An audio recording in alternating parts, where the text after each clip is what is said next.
നമ്മൾ പാട്രിയോട്ട് കണ്ടിറങ്ങിയിരിക്കുകയാണ്. എന്താണ് കണ്ടിട്ട് തോന്നുന്നത്? പാട്രിയോട്ടിനെ കുറിച്ചിട്ട് പറയുകയാണെങ്കിൽ നമ്മൾ ഈ മൂവി കാണുമ്പോൾ തന്നെ നമുക്ക് തോന്നുന്ന ഒരു ചോദ്യമാണ്, ആർ വി ഓൾ സേഫ് എന്നുള്ളത് അല്ലേ? അതെ അതെ. ഒരു പ്രധാന പ്രമേയം എന്ന് പറഞ്ഞാൽ നമ്മൾ മൊബൈലിൽ ഉപയോഗിക്കുന്ന സ്പൈവെയർ ആപ്പുകൾ അതിനൊക്കെ ബേസ് ചെയ്തുകൊണ്ടാണ് പടം നിർമ്മിച്ചിട്ടുള്ളത്. മൂവിയിൽ അധികം ഒരു പെരിസ്കോപ്പ് എന്ന് പറഞ്ഞിട്ടുള്ളതിനെ കുറിച്ചാണ് പറയുന്നത്. പക്ഷേ അതിനെക്കുറിച്ച് മുഴുവൻ പറയുകയാണെങ്കിൽ പിന്നെ സ്പോയിലർ ആയി പോകും.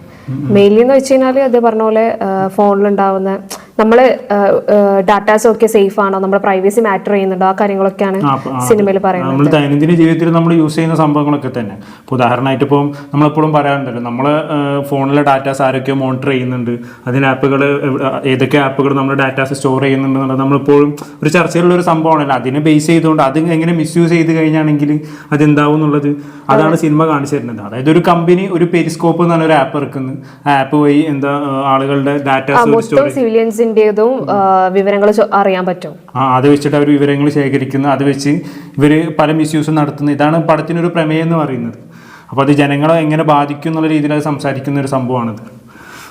ഇത്തരം കാര്യങ്ങൾ ഇപ്പോൾ നടന്നുകൊണ്ടിരിക്കുന്നത്. ഇപ്പോൾ എന്താ നമ്മൾ ഉപയോഗിക്കുന്ന ഗൂഗിൾ പേ ആണെങ്കിലും ഗൂഗിൾ ആണെങ്കിലും ഇൻസ്റ്റ ആണെങ്കിലും എല്ലാത്തിനും ഈ ഒരു സംഭവം ഉണ്ടല്ലോ. നമ്മൾ എന്താണ് സെർച്ച് ചെയ്യുന്നത് നമ്മുടെ കൺമുമ്പിൽ എത്തുന്നത് കൊണ്ട് അത് തേർഡ് പാർട്ടിക്ക് ഇൻഫോർമേഷൻ ഫോർവേഡ് ചെയ്യുന്നത് കൊണ്ട് കൂടിയല്ലേ. നമ്മുടെ ഫോണിൽ എല്ലാ ഡാറ്റാസും എന്താ പറയുക ഈ പറഞ്ഞ തേർഡ് പാർട്ടിയിലേക്ക് പോകുന്നുണ്ട്. അപ്പം അതൊക്കെ ഒരു പ്രമേയമാക്കി വെച്ചിട്ട് അതെങ്ങനെ മിസ്യൂസ് ചെയ്താൽ എന്ത് സംഭവിക്കും എന്നുള്ള രീതിയിൽ ഒരു സംഭവമാണ്. അപ്പം സംഭവം ആ ഒരു പ്രമേയം നൈസായിട്ടുണ്ട്. അതെ. പിന്നെ കുറച്ച് മൂവി ചെറിയൊരു ലാഗ് ഉണ്ടായിരുന്നു മൂവിക്ക്. അതുപോലെ തന്നെ മോഹൻലാലും മമ്മൂട്ടിയുടെ ഒക്കെ സീൻസ് ഒക്കെ അടിപൊളിയായിരുന്നു. പക്ഷെ മാസ് നമ്മൾ പ്രതീക്ഷിച്ച് പോയിട്ട് മാസൊന്നും പ്രത്യേകിച്ച് പടത്തിലില്ല. മെയിനായിട്ട് ഒരു സ്റ്റോറി ബേസ്ഡ് തന്നെ അതങ്ങനെ പോകുന്ന ഒരു സംഭവം. കുറെ ആൾക്കാരുണ്ട്, അതായത് കുഞ്ചാക്കോ ബോബനുണ്ട്, ഫഹദ് ഫാസിലുണ്ട്. അപ്പൊ നമ്മൾ ഇവരൊക്കെ ഉണ്ടാകുമ്പോൾ നമ്മൾ വിചാരിക്കുന്ന ഒരു തരത്തിലുള്ള ഒരു മാസ് ആക്ഷൻ ഇല്ല ഇതില്. ജസ്റ്റ് ഒരു പക്ഷെ മമ്മൂക്കയാണ് മെയിൻ കഥാപാത്രം മമ്മൂക്കാണ്. പിന്നെ ലാലേട്ടന്റെ ഒരു ക്യാമിയോ എന്ന് പറഞ്ഞാണെങ്കിൽ ഒരു സെക്കൻഡ് ഹാഫിലാണ് ലാലേട്ട വരുന്നത്. സീൻസ് ഒക്കെ അടിപൊളിയാണ്, വന്ന സീൻസ് ഒക്കെ അടിപൊളിയാണ്. പക്ഷെ കുറച്ച് സീൻസ് ഒക്കെ ഉള്ളൂ. കുറച്ച് സീനാണ്, പക്ഷെ നല്ല അടിപൊളിയായിട്ടുണ്ട് ചെയ്തത് മൊത്തം. അതുപോലെ നയൻതാരയൊക്കെ ഉണ്ട്, പക്ഷെ നയൻതാരയ്ക്ക്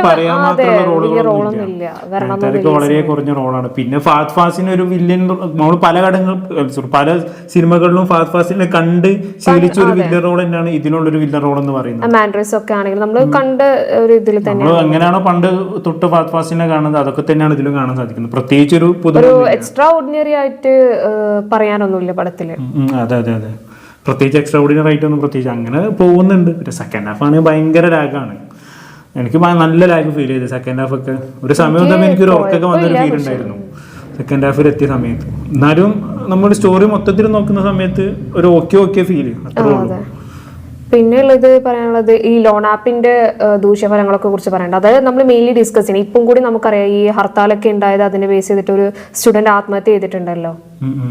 ലോൺ ആപ്പിനെ മെയിനായിട്ട് നമ്മുടെ ഡാറ്റാസ് എടുത്തുകൊണ്ടായിട്ട് ഈ ലോൺ ആപ്പുകാര് ഒരു വിളിക്കും, അങ്ങനത്തെ സംഭവങ്ങളൊക്കെ അതിൽ നടക്കുന്നുണ്ട്. സിനിമ ഉണ്ടാകും നമുക്ക് മനസ്സിലാകും. അതിന്റെ ദൂഷ്യവശങ്ങളൊക്കെ കൃത്യമായിട്ട് അതിൽ ഡിസ്കസ് ചെയ്ത് പോകുന്നുണ്ട്. പിന്നെ സംവിധായകനെ കുറിച്ച് പറയുകയാണെങ്കിൽ മഹേഷ് നാരായണൻ നമ്മുടെ മാലിക്കിന്റെ ഒക്കെ ഒരു ഡയറക്ടറാണ്. മാലിക്കിനെ വെച്ച് നോക്കുമ്പോൾ അത്രത്തോളം ഇത് വരില്ല അല്ലേ. പക്ഷെ കുറേ നിബിഡാണ് പടം. കുറേ ആൾക്കാരുണ്ട് പടത്തില്.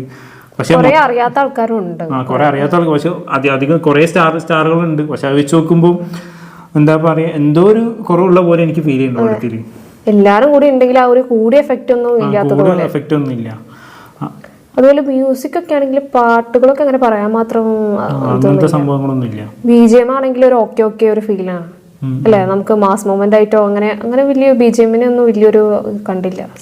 അങ്ങനത്തെ സംഭവങ്ങളൊക്കെ വളരെ കുറവാണ്. മെയിനായിട്ട് ഈ സ്റ്റോറി തന്നെ മിസ്യൂസ് ചെയ്യുന്നത്. നമ്മുടെ ഫോണിലെ ഡാറ്റാസ് വേറൊരു കമ്പനി മിസ്യൂസ് ചെയ്താൽ എങ്ങനെ ഇരിക്കും എന്നുള്ള രീതിയിലാണ് ആ ഒരു സാധനം കൊണ്ടുപോകുന്നത്. നമ്മുടെ ഡേ ടു ഡേ ലൈഫിലുള്ള സംഭവത്തിനെ പ്രമേയമാക്കിയിട്ടുള്ളൊരു സംഭവം. ഇപ്പം നമ്മളിപ്പോൾ എന്തെങ്കിലും ഒരു സംഭവത്തെ കുറിച്ച് സംസാരിച്ച് കഴിഞ്ഞാണെങ്കിൽ, ഇപ്പോൾ ഉദാഹരണമായിട്ട് ഇപ്പം ഞാൻ എന്നോ പറയാണ് എനിക്ക് നല്ലൊരു സൺസ്ക്രീൻ വേണമെന്ന് പറഞ്ഞു കഴിഞ്ഞിട്ട് ഞാൻ പിന്നെ നമ്മുടെ ഫോണിൽ ഇൻസ്റ്റാഗ്രാം ഓർക്കുമ്പോൾ നമുക്ക് സൺസ്ക്രീനിന്റെ പരിചയം വരുമല്ലോ. അപ്പം നമ്മൾ അതിൽ തന്നെ നമുക്ക് മനസ്സിലാക്കാൻ പറ്റും നമ്മുടെ ഡാറ്റാസ് ഏതൊക്കെ കമ്പനികൾ ഇതേമാതിരി നമ്മൾ ഫോണിൽ നിന്ന് ചോരുന്നുണ്ട് എന്നുള്ളത്. അങ്ങനെ ഓരോ സംഭവം ഫേസ്ബുക്ക് ഓൾറെഡി അങ്ങനെയാണല്ലോ. അതുപോലെ നമ്മൾ ഗൂഗിളിൽ എന്തെങ്കിലും സെർച്ച് ചെയ്ത് കഴിഞ്ഞാണെങ്കിൽ പിന്നെ നമുക്ക് ഫുള്ള് റെക്കമെൻഡേഷൻ അതുപോലെ. പിന്നെ നമ്മുടെ വരുമാനത്തിനനുസരിച്ച് നമുക്ക് ഓരോരോ ലോൺ ഓഫറുകൾ വരുന്നതും ഇതൊക്കെ ഈ സംഭവങ്ങളൊക്കെ വെച്ച് ഒരു സ്റ്റോറി ഉണ്ടാക്കിയൊരു സംഭവം അത്രേ ഉള്ളൂ. അത് ഏറ്റവും എന്താ പറയാ ദൂഷ്യഫലങ്ങളിൽ എത്തുമ്പോൾ അതിന്റെ ഒരു എക്സ്ട്രീം ലെവലിൽ എത്തിയാൽ എങ്ങനെ ഉണ്ടാവും. അതൊരു കമ്പനി ആ ഒരു സംഭവത്തെ മിസ്യൂസ് ചെയ്ത് അവരുടെ ലാഭത്തിന് വേണ്ടി ഉപയോഗപ്പെടുത്തിയാൽ എങ്ങനെ ഇരിക്കും, ജനങ്ങളുടെ ജീവിതത്തിനെ വെച്ചത് കളിച്ചാൽ എങ്ങനെ ഇരിക്കും എന്നുള്ളൊരു സംഭവമാണിത്. ആ ഒരു സ്റ്റോറിയൊക്കെ ആ പ്രമേയമൊക്കെ അടിപൊളിയാണ്, പക്ഷെ എന്തൊക്കെയോ എവിടേക്കോ ഒരു മിസ്റ്റേക്ക് ഉള്ള പോലെ. പക്ഷെ ആസ് എ ഹോൾ പടം എവിടേക്കോ ലാഗ് ഉണ്ട്, നമുക്ക് കണ്ടിരിക്കാം ആ ഒരു ലെവലിലുള്ള എനിക്ക് ഫീൽ ചെയ്തിട്ടുള്ളത്. അതായത് ഇപ്പൊ നമ്മള് ഒരു മമ്മൂട്ടി മോഹൻലാൽ എന്ന് പടം എന്ന് പറയുമ്പോൾ കുറേ നമ്മൾ എക്സ്പെക്ട് ചെയ്ത് പോകുന്നുണ്ട്, പക്ഷെ ആ ഒരു ഇതിലൊന്നും ആ ഒരു സംഭവം ഒന്നുമില്ല. നമ്മളൊരു പക്കാ മമ്മൂട്ടി മോഹൻലാൽ പടം എന്നുള്ള ലെവലിലേക്കൊന്നും ഇതിനെ കാണണ്ട. നമ്മളൊരു സാധാരണ ആ ഒരു സ്റ്റോറി ബേസിലുള്ള ഒരു മൂവി അത്രേ ഉള്ളൂ. ഓവറോൾ അത്ര തന്നെ പറയാനുള്ളൂ. ഓവറോൾ നോക്കുമ്പോൾ ഒരു ആവറേജ് പടം എന്ന് പറയാം. കുറച്ച് ലാഗൊക്കെ ഉണ്ട്, മസ്റ്റ് വാച്ച് എന്നൊന്നും പറയാനില്ല, പക്ഷെ സോഷ്യലി റെലവെന്റ് ആയ കാര്യങ്ങളുണ്ട്, ഒരുപാട് കാര്യങ്ങൾ സിനിമയിൽ ഡിസ്കസ് ചെയ്യുന്നുണ്ട്. പിന്നെ മൂവിയിൽ ഫൈറ്റ് സീക്വൻസ് എന്നൊക്കെ പറയാനുള്ളത് ആകെ 2-3 ഉള്ളൂ അല്ലേ? കുറച്ച് ഫൈറ്റ് സീക്വൻസ് ഉള്ളൂ. എനിക്കൊന്നും ഒന്ന് മോഹൻലാലിന്റെ പാട്ട്, ഒന്ന് മമ്മൂട്ടിന്റെ പാട്ട്, രണ്ടാളും യോജിച്ചിട്ടുള്ള ഫൈറ്റ് സീക്വൻസ് ഒന്നും അങ്ങനെ ഇല്ല. അങ്ങനെ പിന്നെ പ്രത്യേകിച്ച് ഇൻട്രോ എന്നൊന്നും മമ്മൂട്ടിന്റെ ഒരു സിമ്പിൾ ഇൻട്രോ ആണ്. അതുപോലെ തന്നെ പടത്തിന്റെ ടൈറ്റിലൊക്കെ വേഗം പോയതുപോലെ പെട്ടെന്ന് എഴുതി കാണിച്ച് പെട്ടെന്ന് പോയി. അതുപോലെ തന്നെ ഒരു നോർമൽ ഇൻട്രോ, ഒരു എന്താ ക്യാമറ നോക്കി സംസാരിക്കുന്ന ലെവലിലാണ് ഒരു മമ്മൂട്ടിന്റെ ഇൻട്രോ എന്ന് പറയുന്നത്.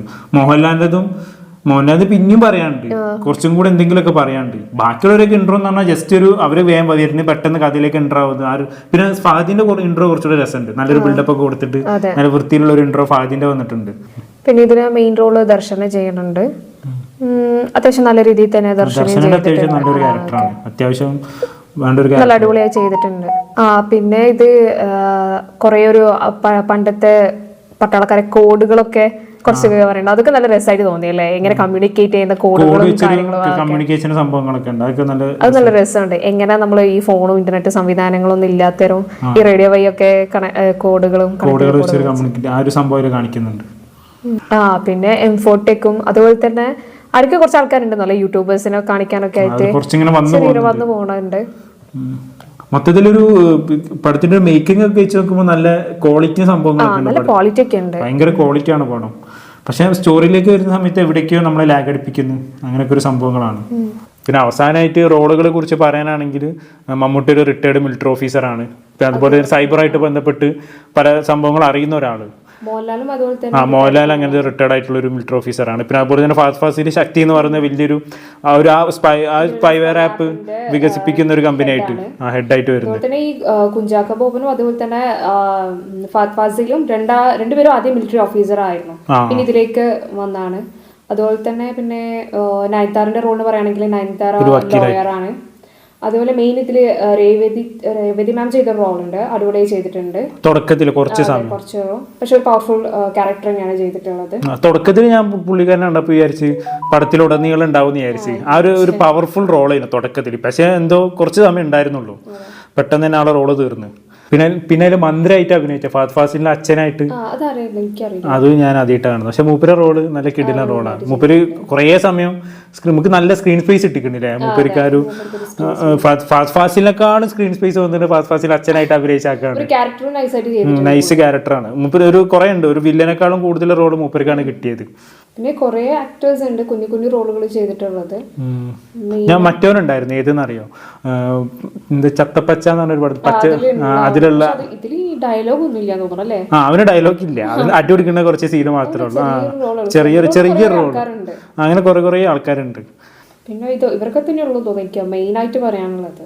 പിന്നെ ഇത് ലാസ്റ്റ് ഇന്ദ്രൻസിന്റെ ഒരു റോളില്ലേ, ഇന്ദ്രൻസിന്റെ ചെറിയ റോള്, ഒരു പോലീസുകാരനായിട്ട്,